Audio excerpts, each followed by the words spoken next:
Les réseaux sociaux et la santé mentale, c'est l'un des sujets les plus communs de nos jours.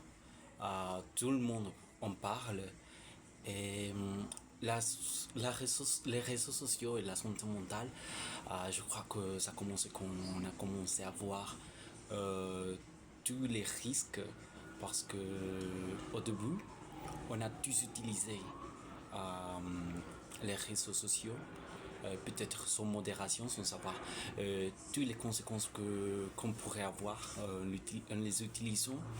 Alors, pas de cul au début, on ne savait pas vraiment ce que les réseaux sociaux ça a été. On a commencé par voir seulement que ça faisait partie de l'internet, que on pourrait avoir des connexions avec des amitiés, des gens qu'on connaissait déjà, qu'on avait déjà rencontrés dans la vraie vie. Et alors, on a seulement s'est mis là, on a plongé directement en pensant, en croyant qu'on allait juste renforcer les relations qu'on avait déjà avec les gens qu'on connaissait dans la vraie vie. Mais les réseaux sociaux, en fait, c'est devenu un réseau, bien sûr, mais c'est comme un monstre qui, qui est rendu. On a perdu le contrôle de ce monstre, de cette créature qu'on a faite, parce que d'un jour au lendemain, on voyait comment tout le monde pouvait se connecter avec tout le monde. Alors je pouvais commencer à parler, à texter avec quelqu'un qui je n'avais jamais rencontré dans ma vie, quelqu'un qui était à, je sais pas, 100 kilomètres de moi, de ma ville, une personne que peut-être je n'aurais jamais connaître dans la vraie vie, peut-être qu'on se verra jamais, mais on se connaît dans les réseaux, on a vu les photos de l'autre, les posts, les vidéos, on connaît toute la vie des autres. Et surtout, quand on parlait de les célébrités, on a perdu le contrôle avec ça parce que, bah oui, les célébrités, on voulait tous savoir qu'est-ce qu'on faisait, comment était la vie des célébrités, mais on a perdu le contrôle parce que avant, on avait les paparazzi, on avait les infos, et là, on pourrait tout savoir sur eux.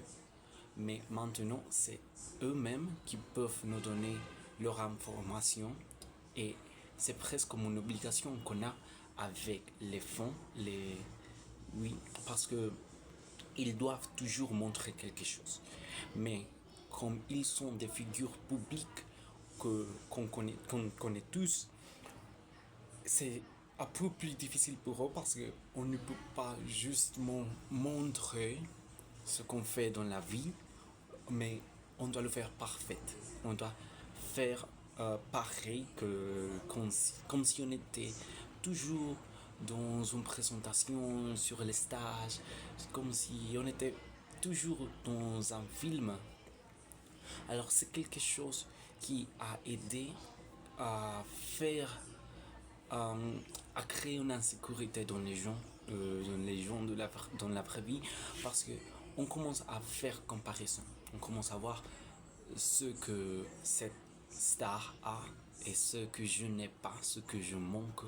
Alors cette star, elle est allée, je sais pas, elle est allée au Japon, elle a visité ce temple, me, elle a fait preuve de ses nourritures, elle a tout ce que je veux, elle a les rêves que, que j'ai, elle peut les vivre.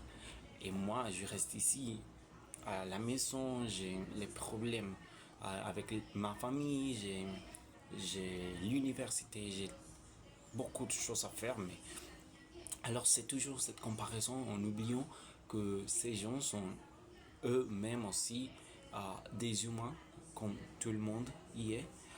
Alors on a aussi des problèmes, les stars, leur vie c'est pas parfaite.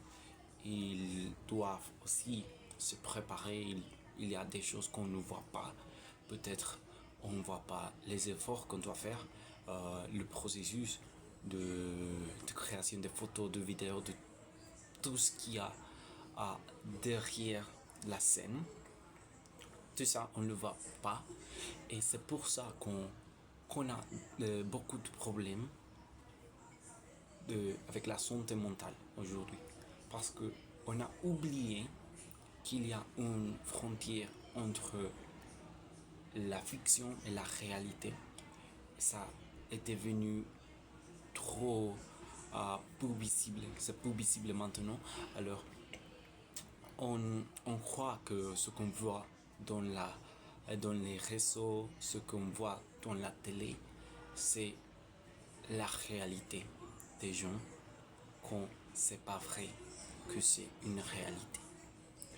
Alors, c'est pour ça qu'il y a beaucoup de gens, surtout dans la jeunesse, aujourd'hui, qui ont du mal à accepter leur réalité comme elle est.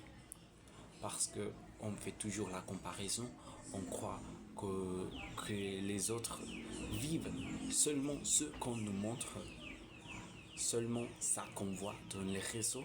On croit que c'est tout ce qu'il y a dans leur vie.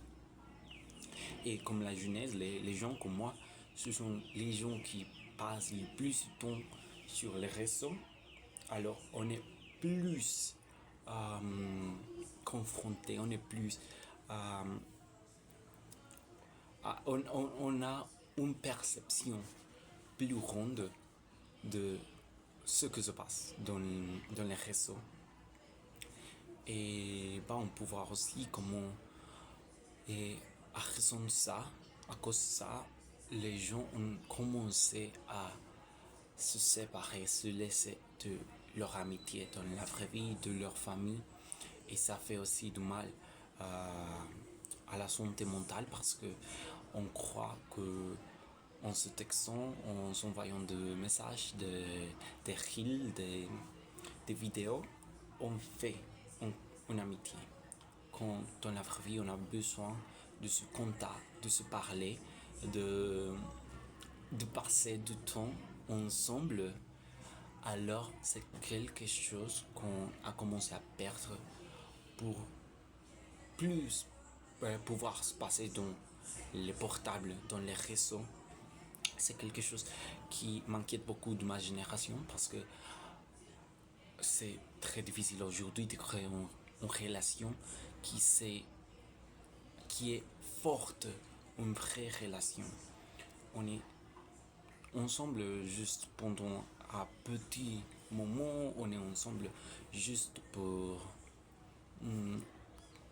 les photos, on sourit juste pour les photos, mais qu'est-ce qu'il y a dans nos vraies vies?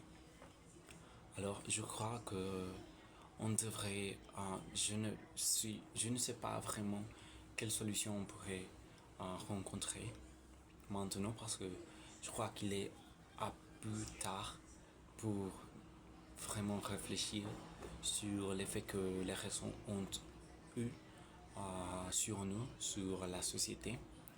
Mais je crois que quand même on pourrait essayer.